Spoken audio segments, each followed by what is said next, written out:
और कुंभ के मेले में जिस तरीके से अखाड़ा परिषद, नागा सन्यासियों ने और स्वामी बाबाओं ने मुसलमानों के प्रवेश पर प्रतिबंध लगाया, उस पस मंजर में अगर देखें तो खुद प्रयागराज के जो मुसलमान हैं उनमें से एक सरताज नाम के हैं, उन्होंने इस बात की जानकारी दी और कहा, एलानिया तौर पर इस बात को कहा कि जो ज़मीन है, जिस ज़मीन पर, ज़मीन के बहुत सारे हिस्से पर जो शामियाने तंबू वगैरह लगाए गए हैं, इंतजाम किए गए हैं, मेला लग रहा है, ये वक्फ की ज़मीन है और वहाँ के मुसलमानों की ज़मीन है। जब से इनका धर्म पैदा नहीं हुआ, जब से इनकी संस्कृति पैदा नहीं हुई होगी, धर्म पैदा नहीं हुआ होगा, तब से सनातन काल से जो है महाकुंभ जो है वो कोई ऐसा तो विषय नहीं है, ये कोई पिकनिक स्पॉट तो है नहीं।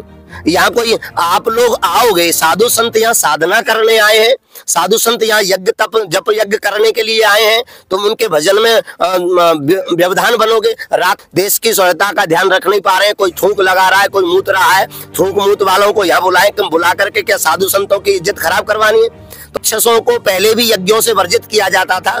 जो राक्षस वर्ग के लोग हैं, जो राक्षस प्रवृत्ति के लोग हैं, उनको ऐसी जगहों पर नहीं आना चाहिए। आप आइए, हिंदू धर्म में आइए, और हम कहते हैं कि सबसे पहले आपको स्नान करवाएंगे। आप लोग आइए तो आपकी घर वापसी कराएं, पहले आप सब लोग आएं और आकर के पहले स्वीकार करें, चंदन लगाएं, तिलक लगाएं, धर्म हमारी संस्कृति को स्वीकार करें। विश्व का सबसे बड़ा आध्यात्मिक मेला महाकुंभ इस समय नजदीक है और महाकुंभ के नजदीक आते ही लगातार कुछ ना कुछ बयान आने शुरू हो गए हैं। और इसी बीच एक बयान आता है मौलाना शहाबुद्दीन रिजवी की तरफ से, जिन्होंने कहा है कि जो महाकुंभ है, ये महाकुंभ कहीं ना कहीं वक्फ बोर्ड की जमीन पर है। और इसी बीच सियासत भी शुरू हो गई है और हम आ गए हैं इस समय निर्मोही अखाड़े में, जहां से हम जानने की कोशिश करेंगे कि आखिर इस पर हिंदू धर्म गुरुओं की क्या राय है। महाराज जी प्रणाम। आशीर्वाद सबके लिए, बहुत बहुत साधुवाद। महाराज जी, इस समय एक बयान काफी ज्यादा चर्चित है और उस बयान में ये कहा गया है कि जो वक्फ बोर्ड की जमीन है उसी पर प्रयागराज महाकुंभ भी बसा हुआ है, या ये कहा जाए कि प्रयागराज महाकुंभ कुछ जगहों पर वक्फ बोर्ड की जमीन पर है। इस पर अगर हिंदू धर्म गुरुओं की बात की जाए तो उनकी तरफ से आप क्या कहना चाहेंगे? देखिए, ये तो हंसी मजाक की सी बातें लग रही हैं। जो लोग बोल रहे हैं शायद या तो वो पढ़े लिखे नहीं हैं, और या फिर कहीं ना कहीं कुछ नशा पता करते होंगे, जिससे उनकी बुद्धि चकरा गई है। और हम जिस जमीन पर बैठे हैं वो सनातनियों की है और सनातनियों की रहेगी। और अपितु आपको बता दें कि जो लोग बोल रहे हैं उनके लिए पहले ही पाकिस्तान दे दिया गया था। वो अपनी जमीन पर जाएं और वहां जाकर के चाहे वो वक्फ बोर्ड की बनाए, किसी की भी जमीन बताएं। ये तो वो समय गया जब इनके चाटुकारिता करने वाले नेता थे, तब ये जहां भी झंडा लगा देते थे, जहां भी ये अपना वक्फ बोर्ड दिखा देते थे। अब सनातनी जाग उठा है और अब सनातनी इनको समय समय पर जवाब भी देगा। मैं मानता हूं कि भारत सरकार जो है सबसे ज्यादा, अगर अभी भी नरेंद्र मोदी जी ने भी इन लोगों के लिए बहुत कुछ दिया, लेकिन उसके बदले में भी इन्होंने 4 वोट नहीं दिए होंगे, और फिर भी दिए जा रहे हैं। गरीबों के नाम पे सबसे ज्यादा इनको दिया जाता है, किसी भी सुविधा का लाभ सबसे ज्यादा ये लेते हैं। हम लोग कमाते हैं, इन लोगों के अकाउंट तक नहीं होते बैंक में, और वो कह रहे हैं कि जो ये पूरी जमीन हमारी है। ये सनातनियों का देश है, आज से नहीं, सनातन से है। और इसलिए ये सब जो बोल रहे हैं वो बकवास है। इनकी बातों पर ज्यादा विश्वास ना किया जाए। ये तो नेता बनने की कोशिश कर रहे हैं, कहीं ना कहीं टीवी में अपनी पहचान बन जाए, चैनलों में पहचान बन जाए, लोग बुला लें। जिनका अपने घर में अपने भाई से कमरा तक अपना नहीं करवा पाते हैं, वो पूरे देश की जमीन को वक्फ बोर्ड की कैसे कराएंगे? ये तो एक तरह से जो हास्य परिहास का विषय है, और लोगों को उनकी बातों को गंभीर में नहीं लेना चाहिए। और अगर वो इतने हिम्मत वाले हैं तो मैं उनको निमंत्रण देता हूं कि जब बरसात का मौसम हो, तेज बरसात हो, नदियां जब उफान पे से आने से पहले यहाँ के बैठ जाएं, तो अगली बार वो वक्फ बोर्ड ही उनको निकालेगा कि कौन से समुद्र में पड़े हुए हैं। ये तो सनातनियों में ही ताकत है कि उनकी जो है साधना फलीभूत होती है। गंगा मैया भी जो है यहाँ स्थान प्रदान कर देती है। और ये आज से नहीं, जब से इनका धर्म पैदा नहीं हुआ, जब से इनकी संस्कृति पैदा नहीं हुई होगी, धर्म पैदा नहीं हुआ होगा, तब से सनातन काल से जो है प्रथम कभी अगर कोई हुए जब कुछ वक्फ बोर्ड तो तुमने बनाया होगा, वक्फ बोर्ड तो तुमने रजिस्टर कराया होगा, लेकिन आपने सुना होगा कि भरद्वाज मुनि जो है वाल्मीकि जी से उन्होंने जब शिक्षा ली, प्रथम कोई कविता अगर कोई हुई तो इस क्षेत्र में है। और वाल्मीकि जी महाराज यहाँ विराजते थे, भरद्वाज मुनि यहाँ विराजते थे, अपने गुरुदेव वाल्मीकि जी से उन्होंने प्रथम कविता, कोई अगर देश में कहीं कुछ कवित्व लिखा गया या कुछ लिखा गया तो वो प्रथम उन्होंने भरद्वाज जी ने सुना। तुम्हारा वक्फ बोर्ड तो छोड़ो।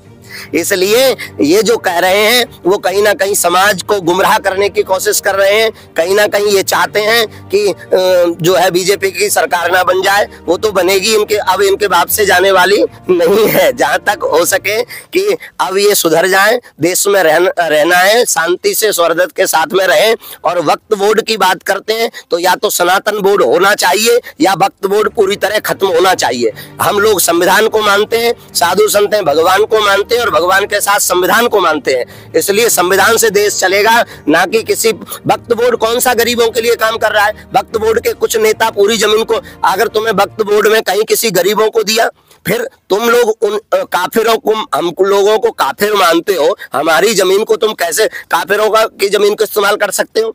इसलिए तुम लोगों की सोच बहुत छोटी है और वो बड़ी सोच आप लोगों की हो भी नहीं सकती। उनको ये सोचना चाहिए कि ऐसे अनर्गल बयानों से, ऐसी अनर्गल बातों से कहीं ना कहीं देश का सौहार्द खराब होता है। इसलिए सोच समझ करके बोलें, थोड़ा पढ़ें लिखें, थोड़ा समाज का कल्याण करें। जितना वो लोग टीवी पर लोगों को लड़ाने का कार्य कर रहे हैं, उससे ज्यादा अपने बच्चों को योग्य बनाएं, पढ़ाएं लिखाएं, देश के विकास में हाथ बढ़ाएं, देश हमारा विश्व गुरु बने, उसके लिए काम करें, ना कि केवल वोटों के लिए या राजनीति के लिए या नेता बनने के लिए ऐसे भाषणों का अनर्गल भाषण ना करें।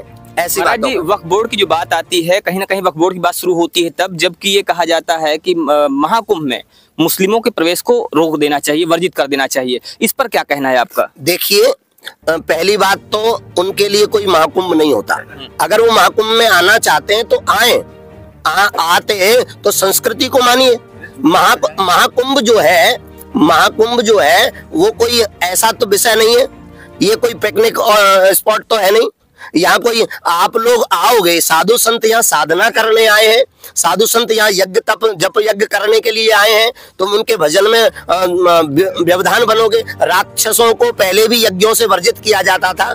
जो राक्षस वर्ग के लोग हैं, जो राक्षस प्रवृत्ति के लोग हैं, उनको ऐसी जगहों पर नहीं आना चाहिए। उनके लिए पहले भी राजा महाराजा सुरक्षा करते थे, आज भी सुरक्षा कर रहे हैं। इसलिए जहां साधु संतों की बात है, यहाँ गंगा मैया को तुम मानते ही नहीं हो तो तुम्हारे आने का मतलब क्या है? जब तुम हिंदू संस्कृति को मानते ही नहीं हो तो तुम्हारे आने का क्या मतलब है? आए तो आप आइए, हम आपको सहर्ष स्वीकार करेंगे। आप आइए, हिंदू धर्म में आइए, और हम कहते हैं कि सबसे पहले आपको स्नान करवाएंगे। आप लोग आइए तो आपकी घर वापसी कराएं। पहले आप सब लोग आएं और आकर के पहले स्वीकार करें, चंदन लगाएं, तिलक लगाएं, धर्म हमारी संस्कृति को स्वीकार करें, हिंदू धर्म को स्वीकार करो। उसके बाद कुंभ आपके लिए। आप कुंभ तो सनातनियों का है, कुंभ तो आदि काल से चला आ रहा है, सनातनियों का है। अगर कहीं शास्त्र में वर्णन हो, किसी शास्त्र में कि पहले से मौलाना कुंभ नहाए हैं, कुछ कुंभ नहाए हैं, आपकी तो बताइए। रही बात अगर जो है दुकानों की, तो ये लोग जब आज इतना देखे जा, अपने बच्चों को पढ़ाते लिखाते हैं नहीं, देश की स्वच्छता का ध्यान रख नहीं पा रहे हैं। कोई थूक लगा रहा है, कोई मूत रहा है, थूक मूत वालों को यहाँ बुलाए, बुला करके क्या साधु संतों की इज्जत खराब करवानी है? तो देश के मुखियाओं का और सरकारों का ये जो है उत्तरदायित्व बनता है कि हमारी धर्म संस्कृति की रक्षा के लिए ऐसे लोगों को वर्जित करना चाहिए, ढूंढ करके इनको निकालना चाहिए। और जो है कमाने के लिए पूरा देश है, रोटी कमाने के लिए केवल 1 महीना यही क्यों है? और पूरे देश में बिजनेस करिए, हम आपका स्वागत करते हैं। हम अपने घर में जो है पुट्टी भी तुमसे ही करवाते हैं, दीवाल भी चुनवा रहे हैं, बाल भी कटवा रहे हैं, कहीं ना कहीं हर कार्य में तुम्हें आगे कर रखा है। तो फिर कुंभ में आने के लिए क्या जरूरत है? कुंभ में वही आए जो हमारे हनुमान जी महाराज को स्वीकार कर सकते हैं, जो गंगा जी में सर झुका करके प्रणाम करके श्रद्धा से जो स्नान करना चाहते हैं, उन्हीं लोगों का कुंभ है, ऐसे लोगों का कुंभ नहीं है। इसलिए साधु महात्मा सब तो कुंभ सनातनियों का है, कुंभ उनका है जो हनुमान जी को मानते हैं, कुंभ उनका है जो गंगा माँ को मानते हैं। महाराज जी कृष्ण को मानते हैं उनका कुंभ है। महाराज जी, सनातन बोर्ड की बात भी काफी समय चर्चा में है और सनातन बोर्ड की मांगे भी काफी उठ रही हैं, उस पर क्या कहेंगे? सनातन बोर्ड तो बनना ही चाहिए, लेकिन इस देश का दुर्भाग्य है कि सनातन बोर्ड तो नहीं बना।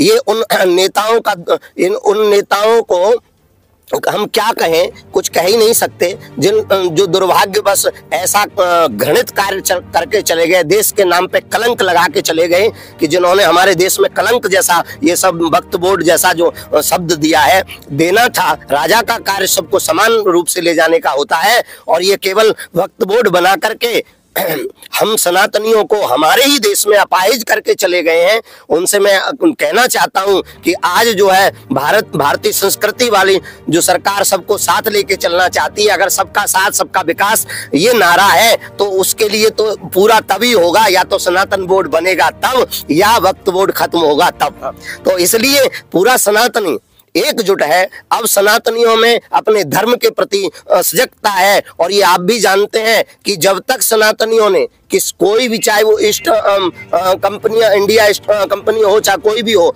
जब तक उन्होंने धर्म पर आघात नहीं किया तब तक ही वो भारत को लूट पाए। लेकिन जब जब उन्होंने धर्म पर अत्याचार जिसने भी किया, तो एक एक व्यक्ति ने आंदोलन छेड़ दिया था। इसलिए हम कहना चाहते हैं, सजग हो जाओ, धर्म पर उंगली नहीं उठाना। ये सनातनी सोया हुआ था, वो जागृत हो जाएगा। इसलिए देश का सुरहद खराब होगा। हम लोग तो अपनी रोटी में से आधी रोटी खिलाने वाले हैं, इसलिए हम लोगों को चैन सुकून से अपनी साधना करने दिए जाना चाहिए। और ये सनातनी सब एक है, हम सब लोग, ये संविधान का कार्य है कि क्या बनेगा क्या नहीं बनेगा, लेकिन देश में सब मिलजुल करके रहें और ऐसी कोई बात ना फैलाएं। जहां तक देश के विकास के लिए जो सरकार काम कर रही है, जातिवाद से ऊपर उठ करके कहीं ना कहीं हम, जो सरकार आज देश को इतने उच्च स्थान पर ले आए, जहां आज नरेंद्र मोदी जी की सरकार में जितने कार्य हुए, यहाँ जो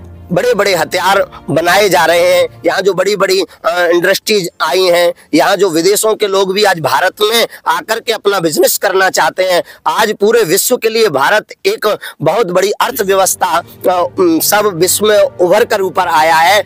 इन कार्यों को देखना चाहिए, लेकिन लोग धर्म के नाम पर और जाति के नाम पर देश को गड्ढे में ले जाने का कार्य करते हैं। मेरा उनसे अनुरोध है कि जो सरकार हमारे देश के भविष्य के लिए सोच रही है, उनके साथ दे करके और ऐसे विषयों पर चर्चा दे और ऊट पटांग ना बोला जाए। जय श्री राम। जय जय। तो हमारे देश के लिए कहा जा रहा है कि जो सरकार देश के लिए सोच रही है उसके विपरीत ना जाया जाए। हमें कोशिश करना चाहिए कि देश में सौहार्द बना रहे।